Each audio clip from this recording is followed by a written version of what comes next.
Et salut tous les amis, c'est CryptoPartage, c'est un plaisir de vous retrouver pour cette vidéo du dimanche 28 mars 2021. Voilà, on coupe un petit peu les analyses du jour en ce dimanche et on fait une vidéo un petit peu spéciale. Mais quand même, juste avant, je vous fais un petit point assez rapide sur l'état du marché, notamment Bitcoin, qui du coup est à 56 000 dollars. Cette semaine, on a eu pas mal d'émotions fortes avec un début de semaine vraiment dans le rouge. On a pensé aller plus bas que 50 000 dollars. Finalement, non. On a un très joli rebond ce week-end. Après, je me méfierai du dimanche parce que souvent, c'est le samedi où on performe bien et le dimanche, on récupère, on récupère mais à la baisse ce qu'on a fait le dimanche, ce qu'on a fait le samedi, pardon. Voilà, quand même rester méfiant ce dimanche, mais bon, il semblerait qu'on va quand même bien clôturer largement au-dessus des 50 000 dollars et repartir pour une nouvelle semaine dès lundi. On verra ce qu'il en est avec la reprise du coup des analyses du jour dès demain. Alors on se retrouve pour ce top 6 du coup des cryptos de la semaine. Et là, on va pas faire compliqué, on va prendre tout simplement les 3 cryptos qui ont le plus performé et les 3 cryptos qui ont le moins performé cette semaine, en prenant le pourcentage ici sur 7 jours. Donc évidemment, ça va dépendre du moment où je tourne la vidéo. Peut-être que dans 1 heure, 2 heures, par exemple ici on voit que c'est serré, peut-être que Dant est repassé devant le BitMax token.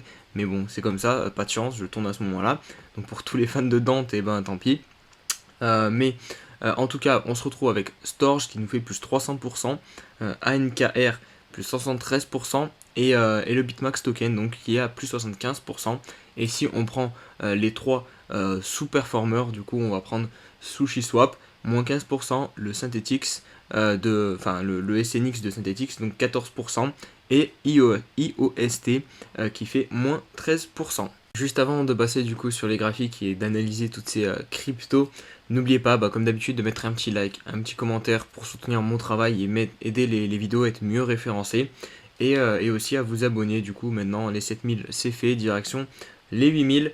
Et petit dernier truc, le Discord où on est vraiment pas mal dessus, on est plus de 1000, on les a passés aussi hier.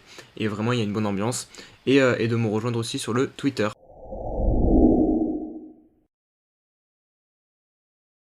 Allez, on débute par la crypto qui a le plus performé du coup cette semaine et je pense qu'il n'y a pas de débat possible quand on voit la gueule de la bougie weekly de cette crypto, le Storj. En plus de ça, ça va permettre de mettre en avant un petit peu le fameux pump des cryptos de 2017, le scénario que beaucoup de personnes essaient de jouer, notamment en rentrant par exemple sur Bitcoin Cash, sur Ethereum Classic, sur EOS, toutes ces cryptos en fait qui ont la même pattern. Vous voyez, on a eu un gros ATH en 2017 lors du bull run. Ensuite, voilà, on a corrigé énormément, on a accumulé, on a réussi à sortir, à faire le pullback dessus. Et ensuite, on est là pour beaucoup. Par exemple, si vous prenez Bitcoin Cash, EOS, Neo, toutes ces cryptos aussi, et en fait, elles sont dans cette période-ci. Donc, vous voyez derrière, beaucoup de personnes en fait espèrent un pump, un retour à l'ATH. Et là, Sturge, il n'est pas allé par 4 chemins, tout droit, et il a fracassé l'ATH. Donc, actuellement à 3,71$.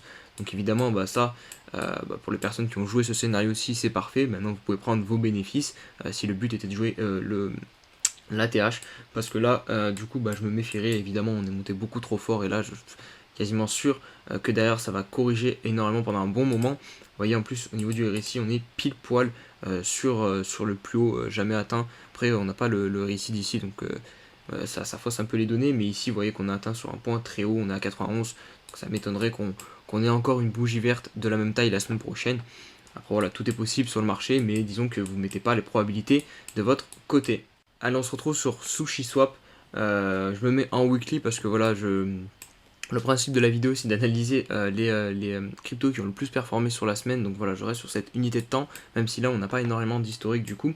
Tout ce qu'on peut constater du coup c'est qu'on a eu une hausse ici, on a trouvé la TH à 25$, là on est en train de corriger, donc on va se mettre un petit Fibo, hop, pour voir où on en est sur la correction. Voilà, on est pile poil sur les 0,38 et je pense que ça peut être un très bon niveau pour commencer à re-rentrer, parce que vous voyez ici on a aussi ces clôtures.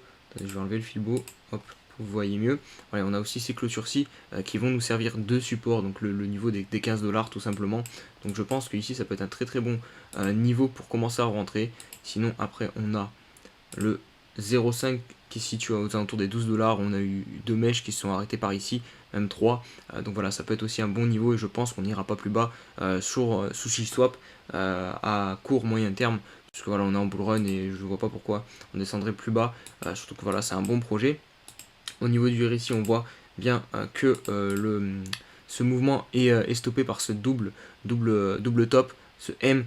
Voilà, donc on est en début de petite correction, enfin c'est même pas une correction puisque voilà, on a un inverse pia, on n'est pas en train d'inverser la tendance en weekly, on est toujours en tendance haussière, vous voyez, on n'a pas fait de plus bas que le précédent, donc il n'y a pas du tout de quoi s'inquiéter sur du moyen long terme sur SushiSwap. Allez, on poursuit avec ANKR qui est du coup le deuxième performeur de cette semaine, et vous voyez, on a encore cette même pattern d'accumulation et qui s'ensuit d'un gros pump. Vraiment, ça c'est vraiment la pattern la plus simple, je trouve, à jouer et la plus fiable, surtout sur des unités de temps aussi grandes. Vous voyez, là on sort, hop, on vient faire deux pullbacks vraiment parfaits, donc c'est vraiment des trucs pour les retardataires, quoi. Vous pouvez vous positionner à l'achat au meilleur des moments parce que vous avez, en fait vous n'avez pas besoin d'attendre toutes ces semaines pour vous positionner, parce que là du coup certes vous achetez sur un niveau de prix intéressant parce que voilà, on est sur le plus bas, quoi, sur le support du plus bas, mais vous savez pas à quel moment on va reprendre la tendance haussière, reprendre le pump, et ici voilà, ça vous indique en fait qu'on sort de toute cette zone-ci de prix et qu'on va aller chercher plus haut en théorie. Du coup ça vous permet de vous positionner vraiment de manière optimale, et derrière voilà, vous profitez de toute cette hausse. On a commencé par 3 petites semaines plutôt tranquilles, et encore, mais là vraiment cette semaine c'est complètement délirant. On est venu chercher du coup la tâche à 0,22 centimes, enfin 22 centimes. Et voilà, du coup vous voyez qu'au niveau du RSI c'est complètement parti en vrille, on est à 97, donc voilà, je vais pas vous conseiller de rentrer sur ça. Encore une fois, vous voyez ici à quel point le RSI c'est intéressant. On a eu un double top, un M, quoi, et derrière hop on a corrigé. Là on a failli faire la même chose au même niveau, hein. C'est pour ça que c'est très intéressant de regarder dans le passé. Vous voyez, hop, on a commencé à dessiner le premier top, et derrière hop, finalement non.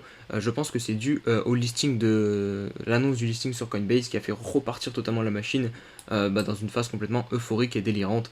Donc voilà, je pense que voilà, dans les semaines à venir, on va avoir droit à une grosse correction sur ANKR, exactement comme Storage. Et on enchaîne avec SNX qui lui du coup est en correction depuis son top à 28$.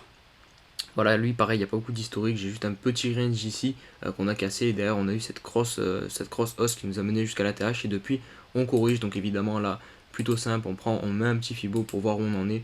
On voit qu'on est non loin, enfin on avait d'abord marqué un petit arrêt sur les 0,38, on a perdu le niveau, et là on vient chercher les 0,5. Donc je pense que voilà, si on devait ça, on n'est pas loin de la fin de la correction, hein, je pense, hein, ici sur ce niveau des 0,5, ça m'étonnerait. Enfin en tout cas, il ne faudrait pas aller chercher plus bas, parce que voilà, ici on n'a pas eu quand même beaucoup de travail. On est passé assez rapidement sur cette zone-ci. Donc si jamais on la perd, on pourrait revenir très vite sur les 0,78.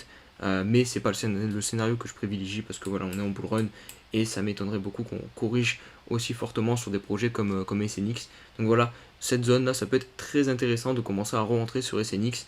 Voilà, à contrario, je préfère voilà, vous conseiller, même si je ne suis pas conseiller d'investissement, mais en tout cas moi si je devais choisir entre évidemment les top performeurs et ceux qui sous-performent, et ça dépend évidemment de la manière dont ils sous-performent.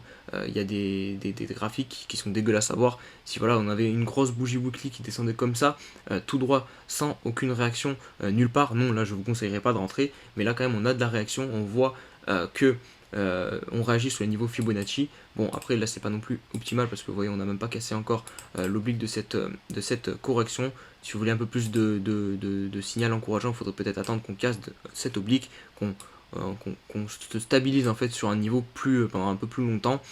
Mais voilà, je préfère que vous dire de rentrer quand même sur ce genre de choses que sur les trucs qui sont en train de pump et qui eux en fait les trucs qui sont en train de pump, ils sont dans cette phase là, vous voyez, et même celle-ci, la dernière.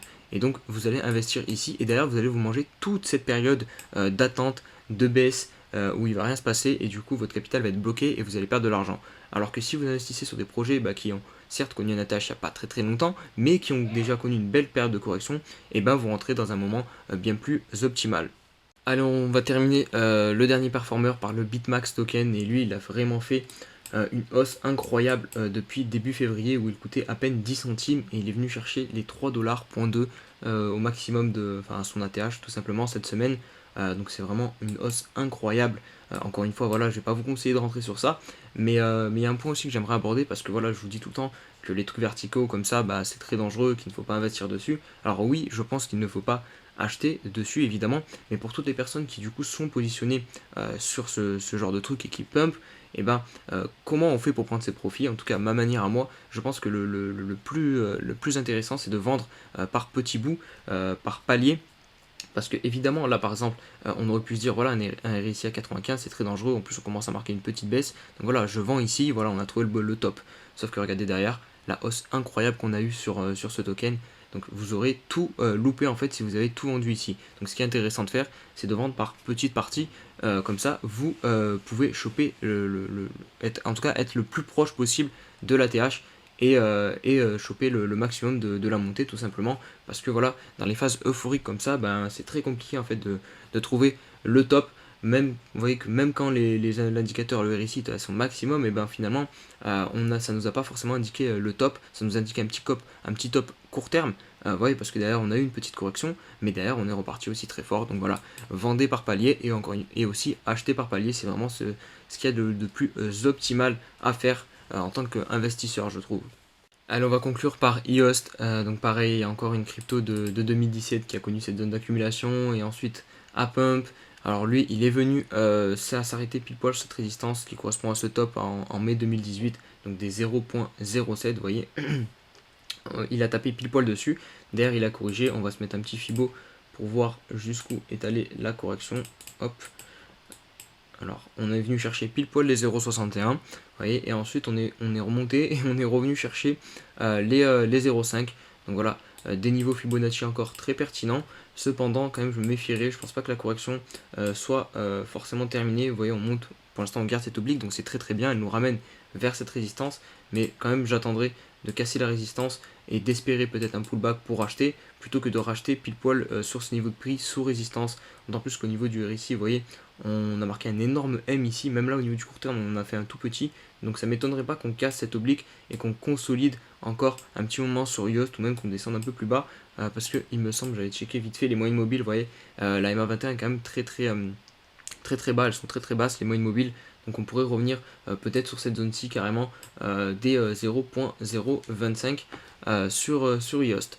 Voilà les amis, j'espère que cette vidéo vous a plu. Si c'est le cas, n'oubliez pas comme d'habitude le petit pouce bleu, le petit commentaire. Et on se dit à demain pour une nouvelle semaine sur le marché crypto. Allez, ciao ciao.